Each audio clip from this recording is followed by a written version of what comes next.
When my family told me, "We have no space for her," and my 5-year-old daughter was standing right there, clutching her little pink backpack, I swear something inside me broke.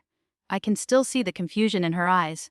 Those big, trusting brown eyes staring up at me, silently asking, "Why doesn't Grandma want me anymore, Mommy?" And the worst part, I didn't have an answer. Tell me, what would you have done if the people who were supposed to be your family looked your child in the eye and said, "She didn't belong"? Would you have stayed quiet? Or would you have walked away forever, like I did? It all started a few months before that day, when my life fell apart faster than I could even process. My name's Emily, and I was married for 7 years to my college sweetheart, Ryan. We had our ups and downs, like every couple. But when our daughter Lily was born, I thought we'd finally found our purpose together. Ryan was always so good with her in the beginning, singing to her when she cried, building her little wooden toys, even staying up through sleepless nights just to rock her back to sleep. I thought we were happy. I thought we were solid. I was wrong. I found out about his affair on a random Tuesday. It wasn't even something dramatic. No lipstick on his shirt or mysterious phone calls. Just a text. One stupid, short message that popped up on his phone while it was charging in the kitchen. "Can't wait to see you again tonight. I'll bring the wine." I froze. It was from his coworker, a woman named Hannah. I remember staring at the screen for a long time, my heart pounding so hard I thought I'd faint. My hands were shaking as I scrolled through more messages.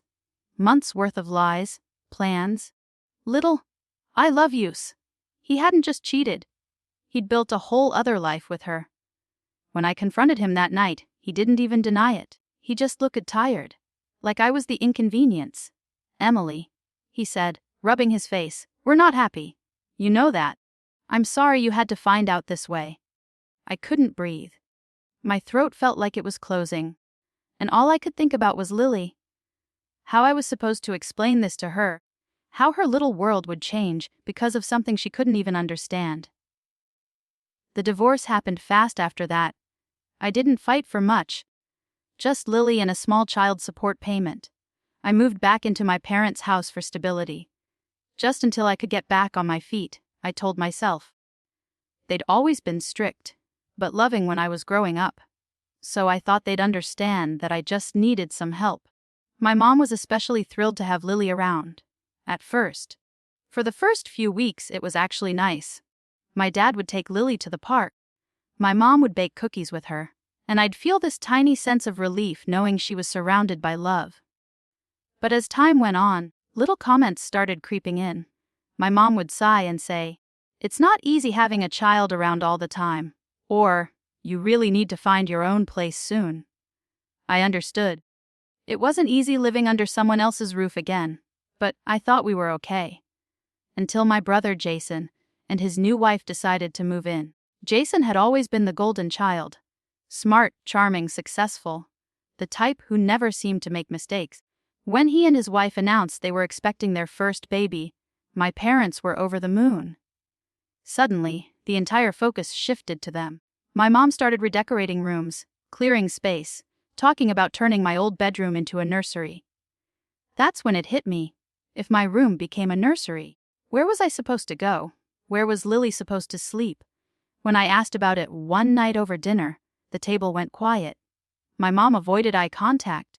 My dad cleared his throat, and Jason just smirked. "We were actually going to talk to you about that," my dad said slowly. "Jason and Clara need space, and you've been here for a while now. We think it's time you start looking for your own place."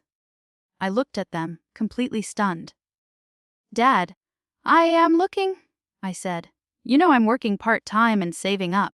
I just need a few more months." Then my mom said the words that will never leave me. "We have no space for her." I blinked. "For who?" "For Lily," she said quietly. "You'll figure something out, Emily. You're resourceful." The room went silent again. My daughter was sitting at the table, coloring in her little notebook, but she heard. I saw her stop, her tiny hand frozen mid-doodle. Her lower lip trembled. She looked up at me, then at my mom. "Grandma," she whispered, "don't you like me anymore?" My mom's face turned pale. "Oh, honey, It's not like that. But it was too late. I could see the confusion and pain on Lily's face, and I knew no apology would ever erase what she'd just heard. I stood up, grabbed her hand, and said, "Come on, sweetie. We're leaving." I packed that night with tears streaming down my face. I didn't have a plan.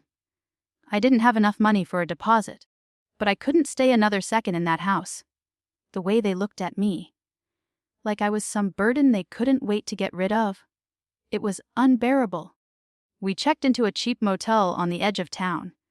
The carpet smelled like mildew, and the bathroom light flickered, but Lily didn't complain once. She just curled up beside me on the bed and whispered, "It's okay, Mommy. We have each other."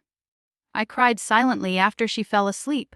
She was 5 years old, and already she was learning that sometimes the people who are supposed to love you unconditionally don't. The next few weeks were brutal. I worked extra shifts at the diner and took on babysitting jobs whenever I could. I barely slept. Lily stayed with me most of the time, coloring in the corner booth while I served coffee and pie to strangers. The regulars started to notice. One older woman, Mrs. Jenkins, would always leave a few extra dollars and say, "For your little helper." Those moments kept me going. But one night, after an especially long shift, I came back to the motel to find my mom sitting on the bed. She'd found us. I don't know how. She looked older somehow, tired. "Emily," she said softly, "you can't keep living like this." I wanted to laugh. "You're the one who told me there was no space for us." Her eyes filled with tears. I didn't mean it the way it sounded. I panicked. "Your father and I thought we were helping Jason, and we didn't think about how it would make you feel." I wanted to believe her. God, I wanted to. But I couldn't forget the look on her face that night, like she meant every word. "So what?" I said. "You want us to come back now that you feel guilty?" She nodded slowly. "Just for a while. Until you find something more permanent." And for a second, I almost said yes. But then I looked at Lily, who was sitting quietly on the bed, hugging her teddy bear. Her eyes darted between us, scared, uncertain. I realized that going back would teach her the wrong lesson. That it's okay to accept love that only shows up when it's convenient. So I told my mom no. I told her I'd figure it out on my own. And I did. It wasn't easy. We spent months scraping by. But eventually, I got a better job at a local bookstore. The owner, a kind man named Harold, saw how hard I was working and offered me a full-time position with benefits. He even helped me find a small apartment nearby. It wasn't fancy, just one bedroom, a leaky faucet, and a view of the alley. But it was ours. Lily and I made it beautiful. We painted the walls together, bought secondhand furniture, and turned that tiny space into a home. The first night we slept there, Lily hugged me and said, "See, Mommy, we have space now." That broke me all over again. Because she was right, we did. Not because someone gave it to us, but because we made it ourselves. But before I tell you how everything ended, I want to ask you. What would you have done if your own parents told your child they had no space for her?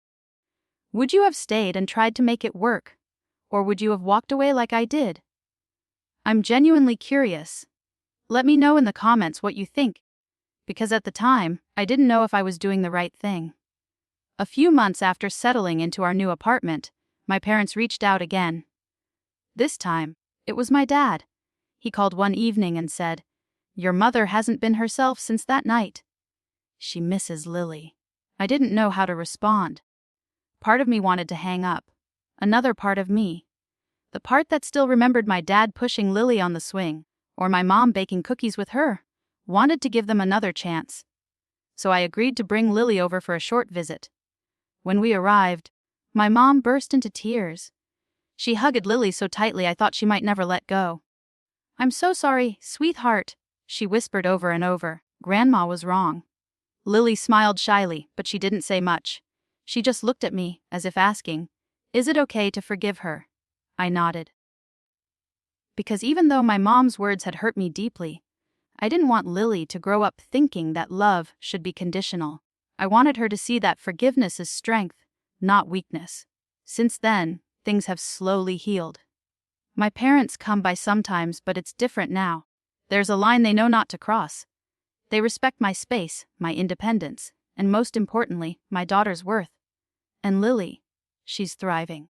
She just started kindergarten, and her teacher told me she's one of the kindest, most confident kids in class. Sometimes I catch her telling other kids, "It's okay if people don't want you around. You can make your own space." Those words hit me every single time, because that's what this entire experience taught me. You don't need someone else's approval to belong. You can build your own belonging, your own peace, your own home. If you've ever been made to feel like there's no space for you, remember this: you deserve to take up space. You deserve love that doesn't come with conditions. So, tell me, was I wrong for walking away from my family when they said that to my little girl? Or was it the only way to protect her from people who couldn't see her worth? If you were on my side, like this video, subscribe for more true stories like this, and share your final thoughts in the comments. I really want to know what you think about the choice I made. Thanks for listening, and I'll see you all in the next story.